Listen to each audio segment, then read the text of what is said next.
Iron City built. It's time for the Steel City Nation podcast. Here's your host, Mark Mariday. All right, my guest tonight is Chris Carter from DK Pittsburgh Sports, and my co-host is Kevin Watson. Chris, how you doing this evening? Doing great, fellas. How you? Doing well. Kevin, you on board? Good. All right, I'm going to jump right into this with you. How different does camp look this year compared to other years? Well, to be honest, I'm not at camp. That's Dale Lally and Dejan Kovacevic from our website, DKPittsburghSports.com. They're there every day, but I've been on the Zooms. It is different in the sense that reporters' access is not nearly what it used to be. I've been to training camp the past 3-4 years, and I've seen what that's like. The access isn't there, but you know what? The coaches are getting a closer look at their players. They're being able to kind of keep them in a controlled environment. That's certainly an atmosphere that they're liking. But as Mike Tomlins made it known, they do not like the fact that they don't get to evaluate people through preseason games. So you're going to see some guys like the Tuzar Skippers of last year that might not get their chance to shine. Okay. All right.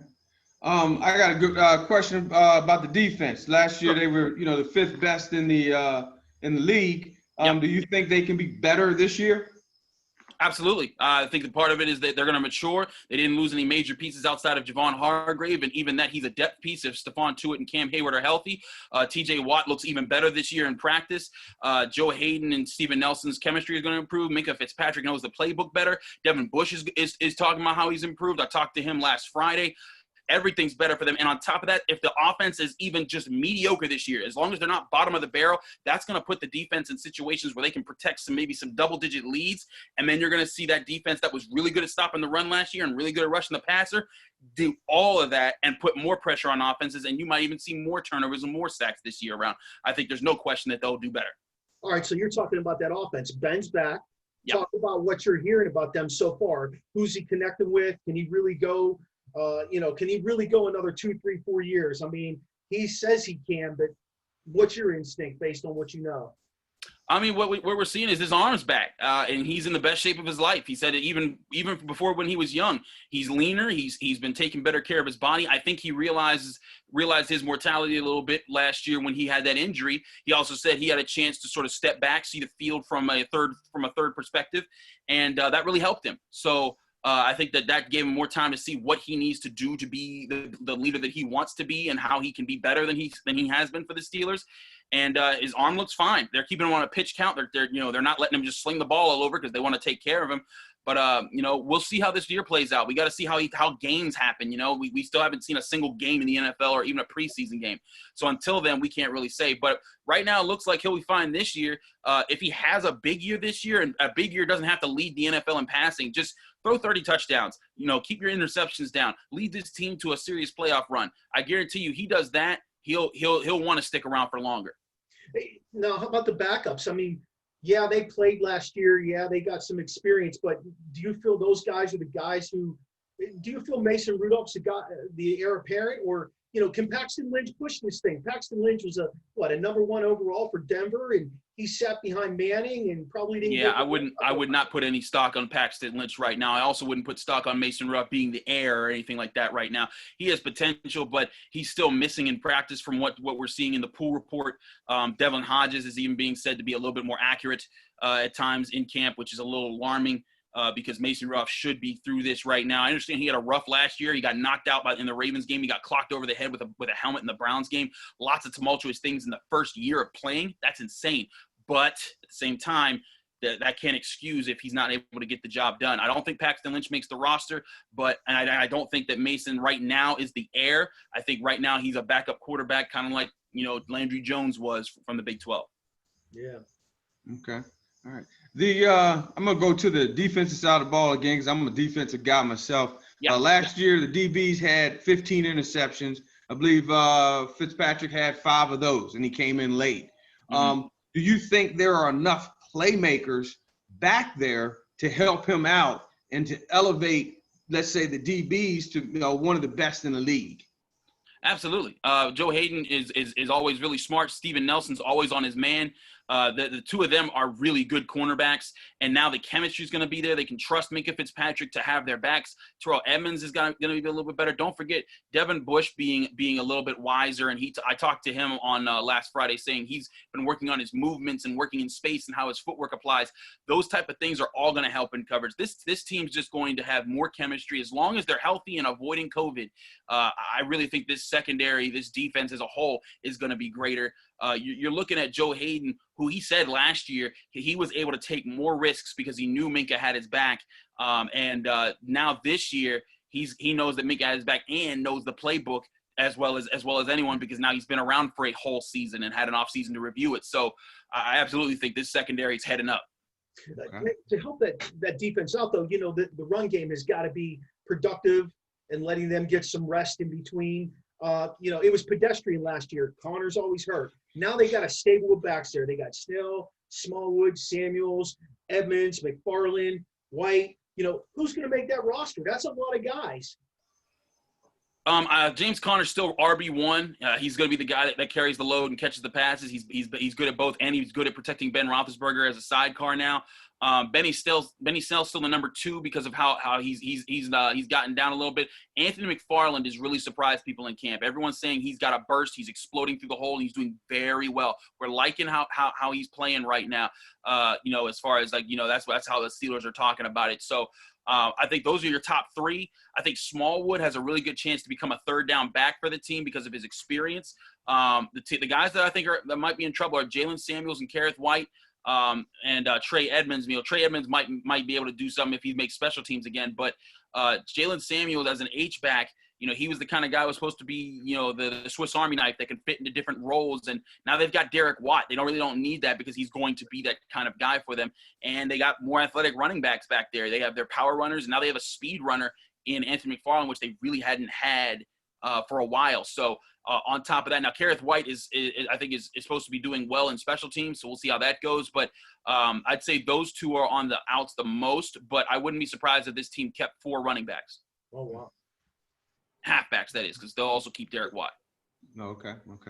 I'm going to go back to the inside linebackers because you mentioned one name, and pretty much that's Bush. So who's there to basically to help him out? Because I hear Bush, but where's the help? Well, Vince Williams is still going to be the guy that calls out stuff in the middle of the defense and helps him with that. He's going to be, plugging up the fullback whenever teams try to run with that. He's going to rush the passer up the middle. But Ulysses Grant III has had a really good camp so far from what we've heard. He's the guy that they see is going to be going sideline to sideline whenever Devin Bush needs a break or coming on dime packages. But also they're saying that Marcus Allen, the safety, has been doing really well in practices this camp. And you might see him bump down as a box safety that kind of plays that unofficial linebacker spot on occasion. Again, the Steelers are playing very tight to the chest. Even the people that are at camp right now can't officially say everything that they're seeing. But what they can say is that these players are doing well. I'm hearing Ulysses Grant III is fitting in, and he's not looking lost, and that's big for a second-year, 6th-round draft pick. Vince Williams is still Vince Williams. If Marcus Allen's playing well, I think that you're going to see those kind of guys backing up Bush, but it's going to be we're saying Bush, because it's going to be about him in the middle of the field. He needs to be that X factor. Okay.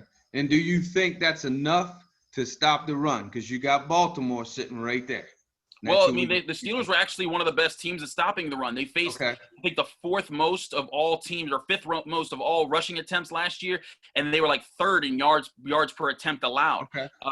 And they gave up the fewest rushing touchdowns all of last year. So, and that's again with teams saying we're going to run the ball because we're not scared of that offense over there. I think that if you give this team a lead and let them protect it, they're in a good spot. And I think that teams aren't going to want to run as much. And when they try, the Steelers are going to be more ready for it. Okay. Is that receiving core going to rebound? Is Juju going to have that kind of season he had with Ben the year before when he was team MVP? How about Deontay? Can DJ become the number 1 receiver? Is he going to jump Juju? We're going to push Juju out the door because of that? I don't know who's going to become the super guy. I don't know who's going to become the number 1 target. I will say this, though. Anyone that thinks that Juju's problems last year weren't about the quarterbacking is lying to themselves. The guy was getting open. Deontay Johnson was getting open. All the guys were getting open. They weren't getting the football enough. I mean, you can even go back to that Niners game when Juju had like the 75-yard touchdown pass, and after it, you hear him say, "Give me the effing ball." I mean, you hear him yell it, and the microphone caught it very well. I think that was part of the problem last year. And then again, what happens is when the ball's not getting to people consistently enough, or it's being messed up enough, you're going to see more drops happen. I mean, people, if you remember Monday Night Football, Ravens game, Michael Vick's playing, he hits Antonio Brown's in the hands and he drops it, and everyone's like, "Whoa, what happened with that?" When a person isn't consistent enough, and when they're underperforming, then the receivers aren't going to be able to be in sync with what's going on, which is why Ben Roethlisberger is so valued, because he's able to put it at such a high level consistently enough to get those kind of plays and not see as many mistakes, because he's so consistent. So people got to understand, when bad quarterbacks are in, it is rough. It's going to be rough, and it's not just rough in that they're going to miss opportunities, but the opportunities they do hit are going to be caught less, because those players, even the great players, aren't going to be able to make as many plays. As far as who's going to be number one, I think Juju's still going to be the guy that they're familiar with, and he's going to make big plays. But I see Deontay Johnson have a big year. I do think that, especially because we're looking at a tight salary cap situation, you could see the Steelers be willing to part with Juju Smith-Schuster after this season, pending on how everything goes with the salary cap. Because again, after Juju Smith-Schuster, they drafted 3 straight wide receivers in the early rounds. So Chase Claypool, I hear he's making a name for himself in camp. He's actually he's getting praise from Joe Hayden, and that says a lot to me. Yeah, and he was called the problem by Eric Ebron again, on social media on Monday. So he's certainly turning heads. Dale Lawley's telling me that Mike Tomlin's like high-fiving him. Mike Tomlin actually had praises for both him and Alex Highsmith Monday after camp. So Chase Claypool's looking like the man, and he's not just running fly routes. He's running slants. He's making people miss. He's contorting his body. He's catching balls in the end zone. He's catching balls in the middle of the field and making people miss. All good things from Chase Claypool. Be on the lookout for that dude. Okay. And you just mentioned Alex Highsmith, so I'm going to jump right there. Sure. The 3rd round pick out of Charlotte. So I guess Tomlin's real excited. But do you think he has the tools? Will he be ready to back those guys up? Because really, that the backup, as far as the outside linebackers, I don't feel there's a lot of depth there. Yeah, I mean, that's the thing. Well, they said Highsmith's been doing well in that role so far. You're right. There is no depth. It's him, Ola Adini, and Tazar Skipper, and that's rough. But I think the Highsmith is going to be able to do enough. They're going to teach him, hey, contain the run, keep your outside shoulder free, turn the run back inside, and try to rush the passer when you can. We got to see how this plays out. Is there a question mark? Absolutely, and we won't get answers until we see this team play. Mm-hmm. Do you think Bud, being that this, I guess he's playing on that franchise tag, what do you think we're going to see with him this year and next year? I think you're going to see him play really well this year. He might get double-digit sacks again, but if he doesn't, he'll get really close. I think he's another guy that the Steelers have to take a long look at and say, you know what, can we afford to pay this guy when the salary cap might be as low as $175 million, which they're $14 million over right now. They can adjust and make that happen, but they still haven't even signed Cam Hayward to the future. They're going to sign Cam Hayward to the future before they do Bud Dupree. Okay. And then, his partner over there, Watt, do you think he can basically duplicate what he had last year? He's not just going to duplicate. He's looking to burst out. They're saying every day at camp he's going full speed and he's killing everything. And he looks like he's in mid-season form right now. I really think you're about to see a defensive MVP type season again from TJ Watt, maybe even better than last year. Okay. So we're getting back to old school Steelers with the defense taking control of things. Is that what you're telling me? Yeah, and I think that's part of the formula that the front office realized that, look, when they emphasized when the defense was number one consistently from like 2004 to 2011, they went to the Super Bowl 3 times in that span. And they saw the success levels. They tried to become an offensive powerhouse in the 2010s. You got the best receiver in the game. You got the best running back in the game. You got a top 5 offensive line. You gave all that to your quarterback, and they weren't able to really get to even one Super Bowl during that span from like 2014 to 2019. So I think they've realized, hey, defense is still the answer for this organization. The offense can still be good and still be invested into, but defense, they know, I think, needs to answer. And they got so many X factors on this team. TJ Watt, Cam Hayward, Devin Bush, Minka Fitzpatrick, all those guys in my book are X factors on the field. And you still got high quality players like Joe Hayden, and I like Bud Dupree, like Vince Williams. And Vince Williams is more of a role player in my mind, as is Steven Nelson and Terrell Edmonds. But watch out for Stephon Tuitt. They're saying if this dude can be healthy, we've never seen healthy Stephon Tuitt, healthy Cam Hayward for an entire season, both on their guns, both firing off on all cylinders. They're doing that. That front's unstoppable. You sound like a defensive-minded guy. I like that. I like that. I was defensive. I was mainly a right guard and a center in high school, but I did play defensive tackle. I loved getting in a 4-point stance or even a 3-point stance and fire. Well, I actually preferred the 3-point stance, but I loved firing and people getting my hands up in the chest, shed, and throw away. But I was more of an offensive guy when it came to varsity. Yeah. All right. So you mentioned Ebron talking about Claypool. Ebron also dropped the proverbial bomb that he never hit the sled when he was at Indy. Yeah. But you have Ebron, you've got McDonald. Who's going to be the third guy? And can McDonald stay healthy enough to help support Ebron? I mean, that's pretty big right there. That's a safety net for Ben. We still don't know. People were thinking it may be Dax Raymond, then he got waived after he was injured. Zach Gentry needed to do better. He needs to hit the sled better. I think he's one, but he's made some big catches in camp, so people are still looking at him. Vance McDonald, Gentry's a big guy. He is big, but he wasn't primarily a blocker. He was used to just catching the football, and I saw that in training camp 2 years ago. So I can tell you that absolutely that Gentry needs to improve in there, and that's where they're pushing him right now. I think it will be Gentry, but that's, again, I haven't been at camp, so I can't say what exactly has happened. I can only tell you what the notes are saying. But I will say this: is Vance going to be healthy? Who knows, man? That's no one knows who's going to be healthy. I can't answer those questions. But I will say that this will be the most dynamic pairing of tight ends that we've ever seen in this modern era of the Steelers. Mm-hmm. I'm excited. And then I'll add real quick what you say that, and I'm gonna just like the double tights with Claypool, and then you got Juju. That's some big guys going out in routes, and they also have the ability to block. Do you think they'll use that this year? Yeah, sure. I think they'll throw them in there. They're going to be throwing some blocks here and there, but not too much. They want to make sure that their best receivers are being receivers and not just blockers. Okay. I could see some bunch formations where you might have a Juju or a Claypool line up behind some tight ends, and maybe they do something like that. Matt Canada's got some wrinkles in the offense, but nothing too crazy with forcing receivers to block. You want your receivers to receive. Okay. Going back to the D line. You said, obviously they could be great. Are they missing one piece, however, to be great? What do you think? No, the D-line's great right now. I mean, the biggest question is health. If Stephon Tuitt and Cam Hayward are healthy, they're great. And also I think it's important to note the 3-4 is dead. I mean, this is not a 3-4 team anymore. They ran the 3-4 25% of the time last year. Most defenses are a 4-2-5 or a variation of that. The defensive front, I wouldn't even call them a line anymore. Defensive front is Bud, Cam, Tuitt, and TJ. You put those four up, it's that front. That's your front four. Get used to seeing them. They'll run a 3-4 on occasion, and you'll see Tyson Alualu come in. He's a good depth player, and a good role player for that. Will he be as explosive as Hargrave? No. But at the same time, you look at that and you're like, okay, we can operate with that if it's occasional. I think that the defensive front, the biggest thing they're missing is depth. But I think that look out for Isaiah Buggs. I think he might have a better year. Okay. They're going to give him more like a 4-3 look if they bring a kid like Marcus Allen down into the box then, right? That's what we're looking at.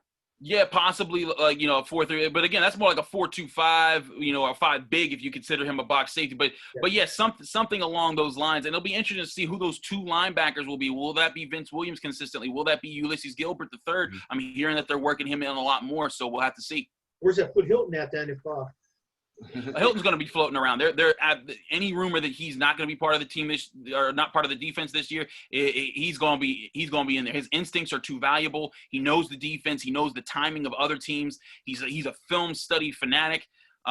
Hilton's absolutely going to be part of this defense, and they're going to have him roaming a lot around the line of scrimmage. This is a huge year for Cam Sutton, don't you think? Because with Joe Hayden's contract up after this year, they may not have enough money to pay him either. Could this be the time when Cam Sutton slips into that spot? Yeah. I mean, no, I don't think Cam Sutton's got to beat Mike Hilton, and I don't think that's going to happen anytime. I think Cam Sutton's going to have to prove that he can continue to work different spots. But ultimately, man, I think this is Mike Hilton's job. Cam Sutton may be in trouble. If someone gets hurt and he fills in, great. If not, I think it's going to be rough. I'm a big Cam Sutton fan. I loved his film in Tennessee. This is not, but this is not. This is a rough year to be in because this is the most loaded we've seen the cornerback position for the Steelers maybe since I've been watching. So who's number 3 on the outside then? Because you have Nelson and Hayden. Sutton's number 3 on the outside, but again, you're looking at a situation where both Hayden and Nelson are probably going to play all the snaps. Those guys. The secondary comes off the field the least because they're the most in shape. Right. Can the aging offensive line come together and protect Ben this year, next year, open up some running holes? I mean, that really was an Achilles in a lot of ways last year. I felt you got Villanueva on a contract year. We know he's probably not coming back. You're moving Filer from right tackle to left guard. You're going to have that battle over there with Chooks and Zach Banner. I mean, what do you think about that? And then you got Wisniewski. He's your swing piece. I'll tell you right now, this is what's going to be. Matt Filer's playing left guard. He played really well against Aaron Donald in the Rams game. That's solidified. He's going there. Zach Banner and Chukwuma Okorafor are battling out for right tackle. I lean towards Okorafor, that the Steelers say nothing's settled. But I'm leaning towards Okorafor. I think he's really strong there. He's the guy they drafted. Banner's going to be a good guy, but watch out. Villanueva might not be holding on to that spot if he gets hurt at all this year. They really like what they're seeing out of both Banner and Okorafor. If they can get both on the field, and considering that Villanueva's contract's up after this year, there's a lot of questions. Okay. I guess, with the camp, it's going on. If you had to pick, somebody that's unknown, unsung, that call it that camp phenom, who do you think that would be coming out of camp this year? Claypool. It's Claypool. I mean, no doubt. He's lighting it up. People were worrying about it. He's the playmaker. He's deep routing. He's short routing. He's high pointing. He's beating Joe Hayden. People are turning heads. It's definitely Chase Claypool. He's the camp phenom. Okay. How about defensively? Is it Highsmith, or is there somebody else who's jumping out? I'd say TJ Watt, honestly. I mean, and that sounds like a cheap answer, but he's the best. Everyone's saying he's the best. And I want everyone to understand, I'm not at training camp. I am simply getting the reports from our guys and helping manage the DK Pittsburgh Sports website. I haven't been at camp, so everything I'm saying is third hand or second hand from someone else. So, but I would say that TJ Watt and Chase Claypool are probably the guys that have impressed people the most, and that's crazy considering everyone knew who TJ Watt was. Yeah, one of the most interesting comments I read was by a DK Pittsburgh, where she said that defense is probably the fastest defense maybe that she's ever seen. It's definitely Mike Tomlin's fastest defense, unquestionably. I agree. You got speed at inside linebacker, speed at outside linebacker, speed at cornerback, speed at safety. You got range at safety. Terrell Edmunds can play in the slot, play in the middle of the field, play deep. He can come here. You could plug in Terrell Edmunds all over the field on top of Minkah Fitzpatrick being that explosive cover one safety that says, hey, I'm playing center field. Oh, now I'm over here. Now I'm over there. Doing a great job. This is absolutely the most athletic, which is why you're going to see this defense probably doing the most this year. Okay. Is Terrell Edmunds going to take a step forward, though, because he's been so – I mean, Willie's up to him, man. I can't say that I know for certain. I haven't seen the practices. I've heard he's been doing better. I honestly think that people are a little hard on Terrell Edmunds for considering all the things he has to do as a strong safety in this defense. But he does need to improve his ball play. I think he has a hard time locating the ball sometimes. If he's worked on that, great. That'll be what we want to see. But until then, we don't know. Is there enough on this team to win number 7 this year? Absolutely. This is listen. The defense, all they got to if they're as good as last year, that makes them a contender. If this offense, which was ranked 27th last year, if they rank 16th, middle of the league mediocre, they're competing for a deep playoff run. That's how good this. That's what the 2008 defense was. They were number 1 in defense and like number 16 in offense. Same formula here, only you have a wiser Ben Roethlisberger and young weapons all around and an offensive line that knows each other, whereas that offensive line was horrible, and they said it's still maybe the worst offensive line to win a Super Bowl. So absolutely, the pieces are here to win 7. I spoke with Leon Searcy recently, and he told me that he felt Mike Tomlin should have hands down won Coach of the Year last year. Yes. I mean, what's your opinion on that? What do you think? I feel like Coach Tomlin should have won Coach of the Year a few times here in the NFL. Steelers coaches just don't seem to get that kind of love most of the time. But I think what hurt his candidacy was losing 3 straight at the end of the season, even though we all acknowledge that was a crazy season. The fact that they were 8-8 was a miracle because people undersell how bad Devlin Hodges was and how bad Mason Rudolph was all year. He rallied that team together. Anyone that ever says Mike Tomlin, you lost the team, just that, other. You don't know what you're talking about. That roster believes in that man. Those players believe in that man. Even the guys that leave and don't make it there still believe in that man. He is a heck of a leader. He may be the best leader in pro football. Maybe not the best coach, but the best leader in pro football because of how people rally behind him. He's a leader of men. Mason Rudolph even said that after he was accused by Myles Garrett of calling him the N-word. Absolutely. Mike Tomlin, he's the man. He should be coach of the NFL. I think if they have a great year this year, he'll get that recognition. I really hope he does. Absolutely agree with that, 100%. Since you've got so many free agents, who are you keeping? I mean, you've got a lot of key people going. Who's the number one guy that you need to keep around? TJ Watt's a 5th-year guy. They got to lock onto him. You got to find a way to keep Cam Hayward, to keep this defensive core together. He's the he's the face. He's a local Pittsburgher. You got to keep him around. I mean, next to my line would maybe be Bud or Juju, but again, we don't even know what the salary cap's going to look like, man. This all depends on who gets, what happens with the money at the end of the season. If the revenue goes up because of TV and it's not as bad, great. If it takes a hit, we may be seeing that maybe, because they haven't even sealed the deal with Hayward yet, and that to me is alarming. Yeah, I think you're going to have to go to Ben, if anything, and talk to Ben about his cap. That's going to be part of the formula, especially if he plays another year or two after after 2021, which is when his contract ends.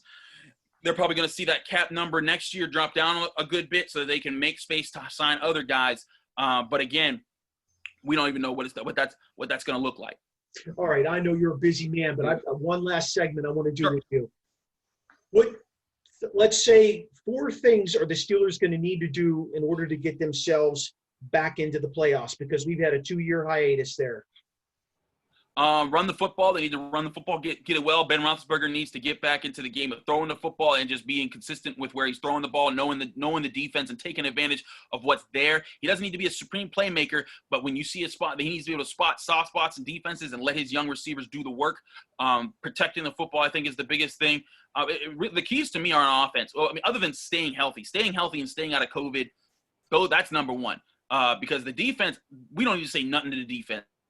Go out there and play. It's like when Jack Lambert talked about the Pro Bowl defense. I think it was in '76 when it was 9 Steelers and 2 Broncos, and he told the 2 Broncos, just stay out of our way. It's a lot like that with these Steelers. Just stay out of their way. The defense knows what they're going to do. So stay healthy and stay COVID's number one. Stay COVID free. Be able to run the football again. Be able to be consistently run the football and help put away games. Ben, read defenses, make the plays, and receivers and playmakers protect that football. Don't give teams turnovers, give them chances to get back in games. You do all that, we're talking a serious run. Right. Okay. Kevin, anything else for Chris? No, I'm good. I mean, he got me excited. I'm ready to go put on the pads myself right now. Too bad we can't have fans in the stands. I'll buy some tickets. I'm ready to go. Hey, Chris, good luck with your new position covering Pitt athletics. Right? That's what you're doing now. You're covering Pitt athletics? Yes, sir. I'm covering Pitt football and basketball right now for DK Pittsburgh Sports.com. You can go subscribe to that. You'll have my Pitt coverage. You'll have our Steelers, Penguins, and Pirates coverage, the best in the city, no doubt. You got a couple of kids that I coached in high school. Yeah, you got the Addison kid. Yeah, you got Jordan. The Addison kid. Yeah. AJ Woods, a defensive back, and DeAndre Jules on the D-line. So those are kids we're very familiar with. So they've got a lot of talent, man. I think that even without Twyman, they got a really good shot this year. Oh, absolutely. Okay. Absolutely. Hey, thanks again for joining us on the Steel City Nation podcast, Chris. And good luck down the road. Thank you. Thanks, fellas. Thank you.